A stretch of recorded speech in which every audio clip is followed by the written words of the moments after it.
Assalamualaikum warahmatullahi wabarakatuh. Terima kasih, Alhamdulillah kita masih diberi kesempatan untuk mengikuti mata kuliah atau pokok pembahasan mengenai budaya pengantar budidaya perairan. Apa sih itu teknologi budidaya perairan?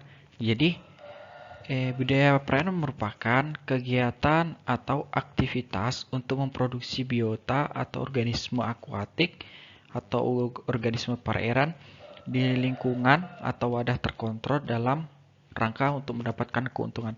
Jadi kegiatan budidaya ini merupakan kegiatan yang dilaksanakan di suatu perairan, baik perairan tawar, payau maupun laut.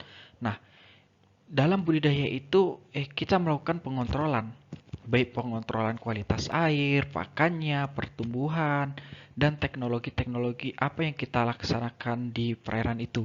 Nah, itu kita kontrol dan kita kelola. Nah, tujuannya yaitu untuk mendapat keuntungan dari hasil kegiatan budidaya, baik organisme udang, ikan, maupun organisme lainnya. Budidaya perairan sendiri berasal dari bahasa Inggris, yaitu aquaculture, dari aqua yang berarti perairan dan kultur budidaya. Nah, oleh karena itu, budidaya perairan dapat didefinisikan menjadi campur tangan atau upaya-upaya manusia untuk meningkatkan produktivitas perairan.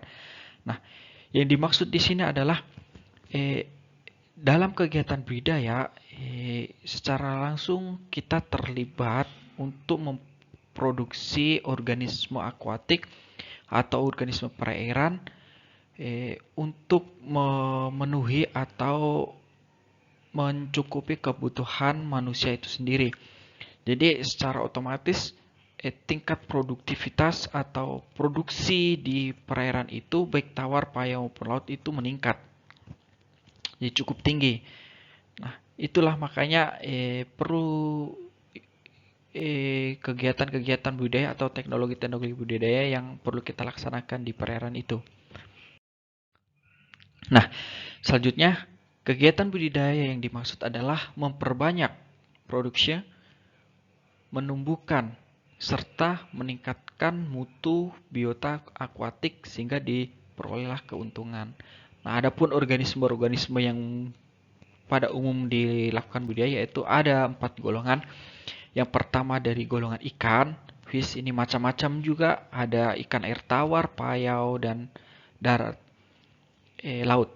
Ada jenis udang, krustasea, ada udang faname, ada udang galah, lobster, dan udang windu, dan sebagainya. Ada jenis moluska atau kerang, kerang mutiara, dan sebagainya. Ada alga, ada rumput laut, Eosinoctoni, Gracilaria, Capapicus, dan sebagainya. Jadi, keempat organisme ini yang sudah umum atau yang sudah dilaksanakan di beberapa daerah. Setiap daerah memiliki keuntungan ataupun potensi-potensi yang tersendiri. Kalau di Pulau 9 contoh di Pulau 9 itu tingkat produktif atau produksi rumput lautnya cukup meningkat ataupun bisa dikatakan mulai berkembang dari tahun-tahun sebelumnya. Kalau untuk di budidaya air tawar di Kabupaten Sinjai ini termasuk kegiatan ataupun budidaya yang mulai digeluti oleh beberapa masyarakat. Contoh di beberapa daerah itu sudah dibentuk yang namanya kelompok tani. Kelompok tani dalam artian kelompok yang melakukan kegiatan budidaya untuk perairan tawar. Contohnya budidaya ikan nila ataupun budidaya ikan lele. Contoh ada di Kecamatan Tulu Limpo itu ada salah satu kelompok tani yang melakukan kegiatan budidaya atau pemeliharaan sistem bioflok di lokasinya itu di Kecamatan Telu Limpoy, Kabupaten Sinjai. Di daerah Sinjai Barat pun ada beberapa daerah yang telah melakukan kegiatan-kegiatan budidaya, bahkan ada yang sudah melakukan kegiatan budidaya sistem minap padi. Jadi dia selain dia menanam padi, mereka juga memelihara ikan. Nah, apa sih teknologi budidaya yang diaplikasikan selama kegiatan? Yang pertama itu konstruksi wadah. Jadi kita melakukan atau membuat konstruksi produksi sesuai dengan kondisi yang ada. Contoh, kalau ketika kita ingin budidaya di tambak, otomatis wadah ataupun konstruksinya itu seperti apa, sistem sirkulasinya seperti apa, terus kondisi pematangnya seperti apa. Jadi perlu kita perlakukan semuanya. Terus untuk KJA sendiri, apa sih bahan-bahan KJA? Seperti apa? Nah, pemilihan lokasi budidaya. Nah, seumpama ini juga penting karena kita harus memilih betul-betul lokasi yang sesuai dengan kemampuan kita. Contoh, kita ingin melakukan kegiatan budidaya perairan tawar. Otomatis yang kita butuhkan adalah suplai air tawar itu sendiri. Karena itu menjadi salah satu pokok indikator dari kegiatan budidaya itu sendiri. Begitupun sebaliknya, kalau kita ingin melakukan kegiatan budidaya rumput laut, ya mungkin lokasinya ya di dekat pesisir, baik rumput laut yang ada di tambak maupun yang kita budidayakan di laut lepas. Penentuan pola tanam. Jadi sistem apa yang akan kita pakai? Apakah tradisional, semi intensif ataupun intensif? Jadi kita harus menentukan seperti apa yang akan kita gunakan supaya kita teknik-teknik apa ke depannya kita sudah memperhitungkan sejauh-jauh hari bahwa sistem seperti ini akan kita pakai supaya kita tidak bingung apa yang akan kita laksanakan untuk kegiatan ataupun proses yang akan kita laksanakan. Penggunaan benih unggul. Nah, ini juga perlu kita perhatikan benih yang unggul dalam kegiatan budidaya. Contoh, kalau kita memilih ataupun melihat atau membeli benih di suatu hatchery ataupun tempat-tempat pembenihan, kita perlu memperhatikan benih yang ada di tempat tersebut. Apakah ini hasil berapa kali keturunan dari induk? Jangan sampai kita memilih hasil regenerasi yang ke beberapa kali dari induk tersebut, otomatis akan mempengaruhi pertumbuhannya ataupun besaran dari organisme yang akan kita pelihara. Otomatis benih yang sehat yang kita pilih supaya pertumbuhan pada saat nanti kita budidaya itu akan terjaga. Nah, ini juga padat penebaran yang tepat. Nah, dalam sistem tradisional, semi-intensif dan intensif itu memiliki padat tebar yang berbeda tergantung teknologi-teknologi apa yang akan kita gunakan. Untuk tradisional sendiri, pada umumnya itu 1-5 ekor per meter persegi. Semi-intensif bisa 5-20 ekor per meter persegi. Intensif ini tergantung kemampuan kita, teknologi apa yang kita pakai. Bisa 50-70 ekor per meter persegi. Tergantung kekuatan kita atau teknologi apa yang kita pakai dalam kegiatan budidaya tersebut. Semakin tinggi tinggi juga semakin tinggi teknologi yang kita pakai, semakin tinggi juga padat tebar yang bisa kita pakai. Pemberian pakan sesuai dengan jumlah mutu dan waktu. Nah, ini juga perlu kita perhatikan dalam pemberian pakan mulai dari umur 1 minggu, 1 bulan sampai yang panen itu bentuk ataupun bentuk pakannya itu berbeda. Kita bisa melihat berdasarkan umur dan juga bukaan mulut organisme yang kita pelihara. Jangan sampai ikan baru umur 1 minggu kita kasih ukuran pelet yang cukup besar, otomatis ikan ataupun udang yang kita pelihara itu susah dalam mencapai makanan itu, ya otomatis akan berpengaruh terhadap pertumbuhannya. Kualitasnya juga, bagaimana kandungan-kandungan yang ada di pakan tersebut. Jangan asal kasih pakan, yang penting makan, bukan. Tapi kualitas juga perlu kita lihat supaya pertumbuhan ataupun tingkat kelangsungan hidup dari organisme yang kita pelihara ini terjaga. Waktu pemberian pakan seperti apa. Nah, untuk ikan sendiri bisa pagi, siang, ataupun malam menjelang sore. Nah, kalau untuk udang ini ada pemberian pakan pada malam hari. Jadi kita perlu memperhatikan juga jangan sampai kita hanya fokus ke siang saja. Nah, sedangkan udang adalah organisme yang aktif di malam hari. Jadi kita perlu memberikan pakan pada malam hari. Pengendalian hama dan penyakit. Nah, kita harus paham hama dan penyakit yang menyerang pada organisme yang kita pelihara. Kita harus paham dan tahu cara menangani hama dan penyakit yang menyerang organisme yang kita pelihara. Kenapa?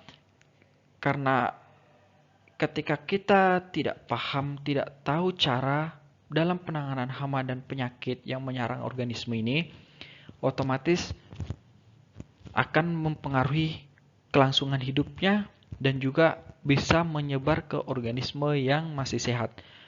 Nah, itu akan merugikan kita sehingga organisme yang kita pelihara itu lama-kelamaan mulai terserang penyakit dan pertumbuhannya lamban. Ini akan membuat kerugian bagi kita. Organisme bisa mati. Nah, selanjutnya pengelolaan kualitas air. Nah, kualitas air juga perlu kita jaga sesuai dengan taraf hidup organisme yang kita pelihara. Jadi, contoh, ketika kondisi air sudah keruh, maka apa yang akan kita lakukan? Itu melakukan pergantian air. Nah, kenapa kita lakukan pergantian air? Ketika kita tidak melakukan pergantian air, sedangkan kondisi perairannya keruh, ini akan mempengaruhi kualitas air yang lain yang ada di perairan, di wadah yang kita lakukan budidaya. Nah, ketika tidak kita lakukan pergantian, akan mempengaruhi kualitas air yang lain. Ketika kualitas air tidak sesuai dengan taraf hidup organisme yang kita pelihara, maka organisme tersebut lama-kelamaan akan mengalami stres dan kematian. Nah, kualitas air ada suhunya berapa, oksigennya berapa, pH-nya berapa, salinitasnya berapa, kecerahannya berapa. Nah, itu perlu kita perhatikan. Jadi kita perlu melakukan pengontrolan kualitas air yang terhadap organisme yang kita lakukan budidaya. Pemantauan, kita bisa melihat pertumbuhan ataupun kepadatan yang ada pada saat budidaya berlangsung. Nah, kita bisa melakukan sampel atau sampling. Kita bisa menghitung berapa organisme ataupun ikan yang hidup di kolam ataupun wadah yang kita lakukan budidaya, berapa pertumbuhannya per minggu, dan berapa konsumsi pakan nanti yang akan kita berikan kepada organisme yang kita pelihara. Jadi perlu sekali kita melakukan pemantauan atau pemantauan pertumbuhan dari organisme yang kita pelihara.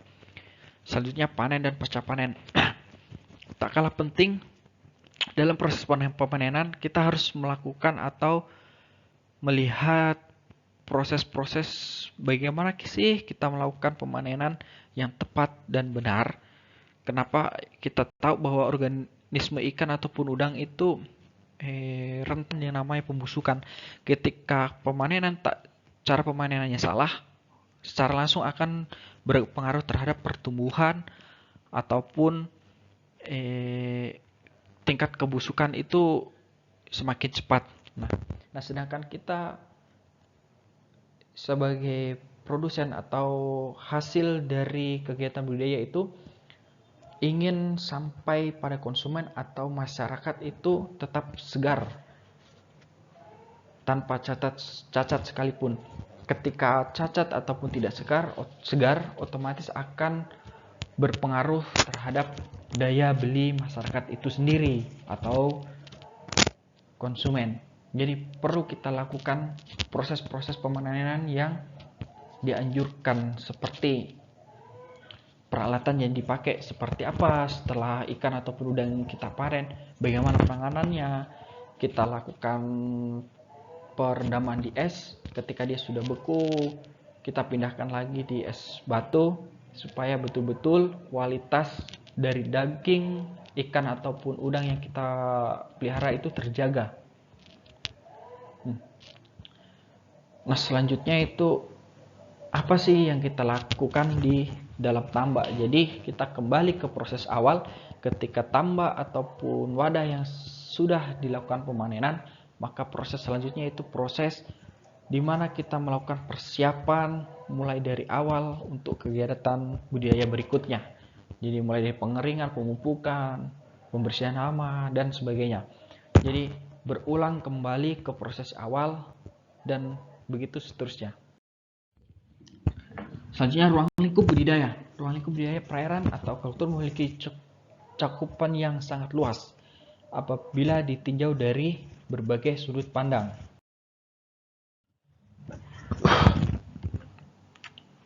Yang pertama, ruang lingkup budidaya perikanan berdasarkan spasial.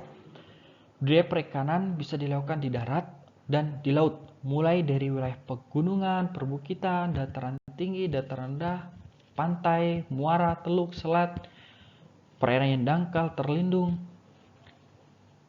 sampai ke laut lepas dalam ataupun laut dalam, selama masih tersedia sumber daya air yang memadai secara kuantitatif dan kualitatif. Budidaya perikanan bisa berlangsung dalam bentang spasial seperti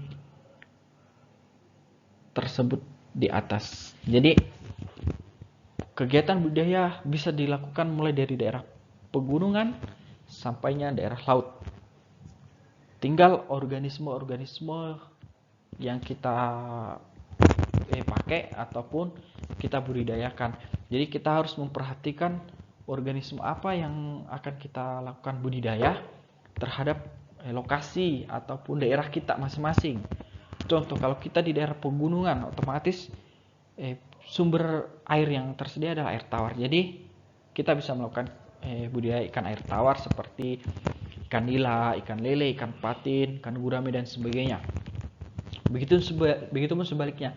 Kalau kita berada di daerah pantai ataupun daerah pesisir, kita bisa melakukan budidaya udang windu, udang fanamei, rumput laut dan sebagainya.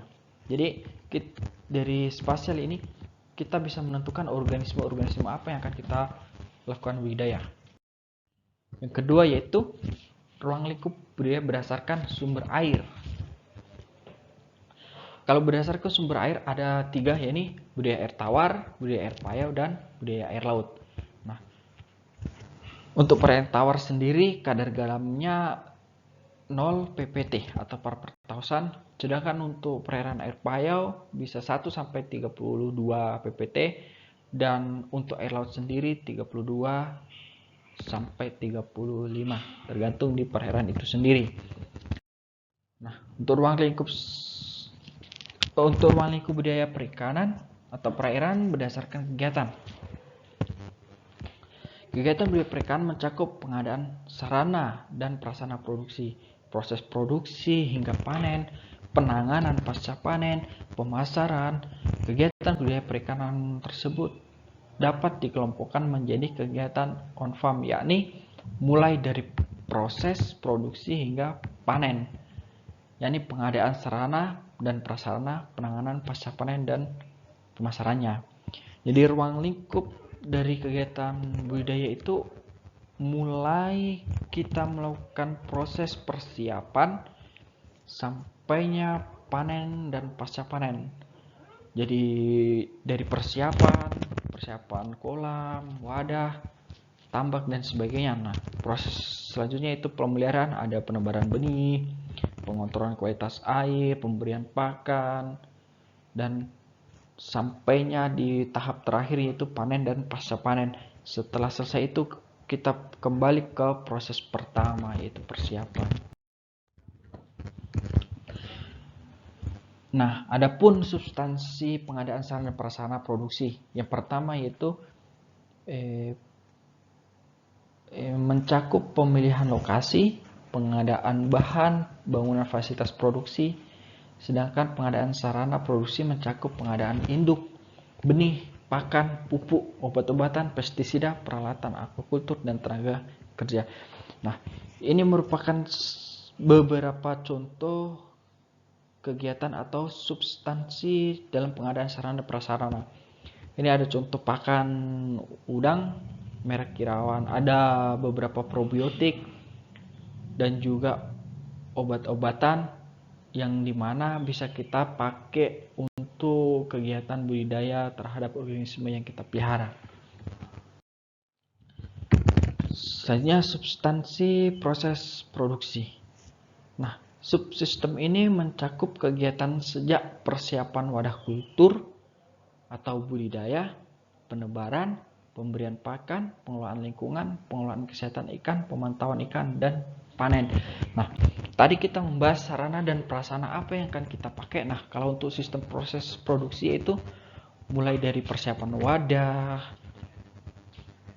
wadah antara paya, tawar, dan laut itu memiliki proses yang berbeda karena memiliki wadah-wadah yang berbeda. Kalau di tawar bisa kolam terpal, kolam beton. Kalau untuk di payau, tambak. Dan bisa juga kita pakai tambak yang sudah modern, kita pakai terpal. Nah, selanjutnya kalau untuk laut sendiri ya kita pakai keramba, jaring apung. Nah, ada penebaran. Jadi bagaimana proses penebaran, yaitu proses yang pertama yang harus dilaksanakan adalah aklimatisasi atau penyesuaian terhadap lingkungan yang baru. Ketika kita ambil benih di contoh di daerah baru, kita ambil benih di sana, sedangkan lokasi yang akan kita lakukan budidaya itu di Sinjai. Nah, otomatis antara baru dan Sinjai itu memiliki suhu ataupun lingkungan yang berbeda. Nah, bagaimana caranya supaya organisme yang kita pelihara dari baru ke Sinjai ini bisa beradaptasi? Jadi kita lakukan aklimatisasi di lokasi yang akan kita pelihara. Caranya kita apungkan dulu. Setelah ada gelembung-gelembung di dalam plastik benih, kita buka supaya oksigen yang ada di dalam kantong benih itu sama di luar atau di Sinjai itu sesuai. Nah, selanjutnya kita masukkan air sedikit demi sedikit dan kita miringkan itu kantong benih, biarkan benih keluar dengan sendirinya. Pemberian pakan. Jadi pemberian pakan mulai dari benih sampai ukuran dewasa dan siap konsumsi itu memiliki ukuran yang berbeda. Jadi kita perlu melakukan pengontrolan pertumbuhan supaya kita bisa menentukan berapa jumlah pakan dan bentuk pakan yang akan kita berikan ke organisme yang kita pelihara. Pengelolaan lingkungan yaitu pengontrolan kualitas air. Jadi bagaimana, berapa suhunya, berapa salinitasnya, berapa kadar garamnya, dan sebagainya. Selanjutnya itu sub penanganan pasca panen dan pemasaran. Nah, subsistem ini mencakup kegiatan meningkatkan mutu produk hingga bisa lebih diterima konsumen, distribusi produk dan pelayanan servis terhadap konsumen. Jadi, bagaimana kita menyediakan produk atau hasil budidaya kita itu sampai di konsumen dengan kondisi yang segar, tanpa cacat sekalipun, tanpa berkurang kualitas daging dari organisme tersebut. Nah, bagaimana proses pemasaran tak? Bagaimana proses kegiatan penjualan tak? Sampainya di konsumen dengan keadaan yang segar.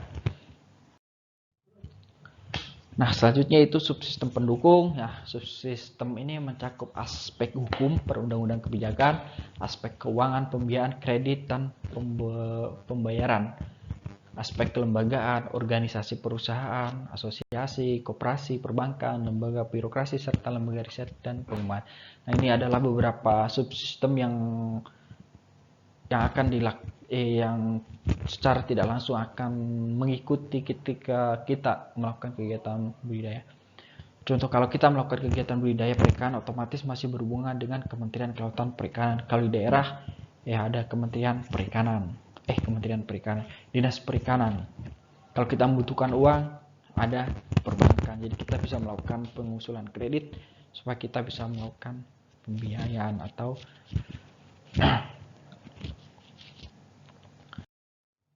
terima kasih. Jadi mungkin itu cukup untuk pertemuan kedua kita. Jadi kurang lebihnya saya ucapkan banyak terima kasih. Wassalamualaikum warahmatullahi wabarakatuh.